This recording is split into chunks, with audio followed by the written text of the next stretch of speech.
All right, hi everybody. I'm Brian. This is Bob over here. Welcome to our video newsletter for this month. Have a couple classes that we want to point out, and then a fun little question that we have for Bob just to get his perspective on things. First, ladies carbine is coming up on the 21st of this month. It is a terrific class, always does quite well. Do you want to tell us a little bit about ladies carbine? Absolutely. So the summer solstice is every year, June 21st. We get the most amount of daylight. We start this class for ladies only, 5 p.m. We run right till about 8:30, 8:45 when we start to lose light. It is a class for carbines. If you have a carbine of any caliber, 22, 9, 45, 223, you're welcome to participate in this class. A sling is very helpful. We shoot at moderately close distances. The class is really all about safety, operation, and having some fun. So that's coming up on the 21st. If you'd like to email me to participate in that class, it's bob@lifesafetraining.com, and we'll get you in there. Again, it's only for ladies. If you need a carbine, if you don't have a gun and you need to borrow one, we will loan you one for a very small cleaning fee, and you get a chance to join in the fun with the other ladies. Good stuff. On the 8th of July, Instructor Michael is doing his very popular EDCC class, his Everyday Carry Confidence class. Absolutely outstanding. I take it almost as often as I possibly can. And it's a great way to check your equipment. I got a little wing here on my favorite holster that I got to fix, but really great way to check your equipment, check how you're actually going to use it, and run it through its paces. This guy has not taken it yet. Surprisingly, you've been doing it for like 3 years. So we're going to try to strong arm him in and try to get him going there. But it's really great stuff. I'm looking forward to making time for that class. Should be fun. I want to say thank you very much for coming to the labs. I greatly appreciate that. And thank you, of course, for all your referrals to our permit classes. That is great. One of the things we wanted to talk about was gun fittings. We've been seeing a lot of folks coming with what we would call probably guns that don't really fit their hands.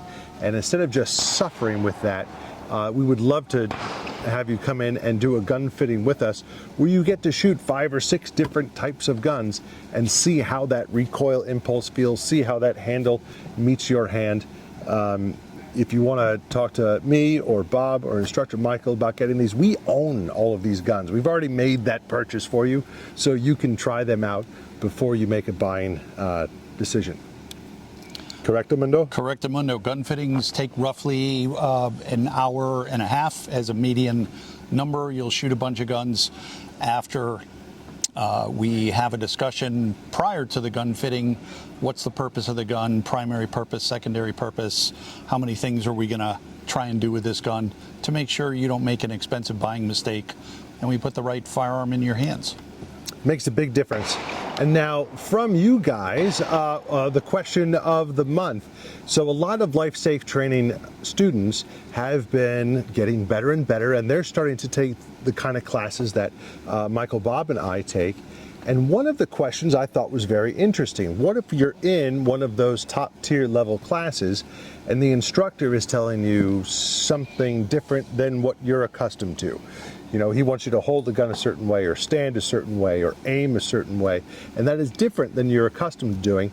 Should you try that out with that instructor, or should you continue on building good habits with the kind of processes that you've already built in? So what do you think? Should we let the person just change us for the day and then go back, or what should we do? Absolutely. So you're paying that instructor good money to hear what they have to say, to try what they ask you to try, to learn possibly new things. So as long as it's not against the general principles of safety, there's only 5 principles of shooting, right? Stance, grip, sight alignment, sight picture, trigger press. If you can hear different ways of having any of those 5 things explained, you should pay attention and try it their way. See how it goes. I think you'll be surprised at how much you may learn. And if you don't like what you hear, go back to the way you were doing it afterwards. Perfect. And don't forget that other way, because you can be the hero to someone else. just because it didn't work for you, it might work for someone else. It would be great to have that little piece of knowledge in your toolkit to say, why don't you try it this way? You can be a hero. Maybe it works for them. That's the little piece of gold that they're looking for in the pan. So that would be great. Other than that, I think we're all set. So we look forward to seeing you out on the range. Keep training. Final thoughts? It's perfect weather to train. So get out here, get some training in. We'll talk to you guys again in a month. Bye-bye.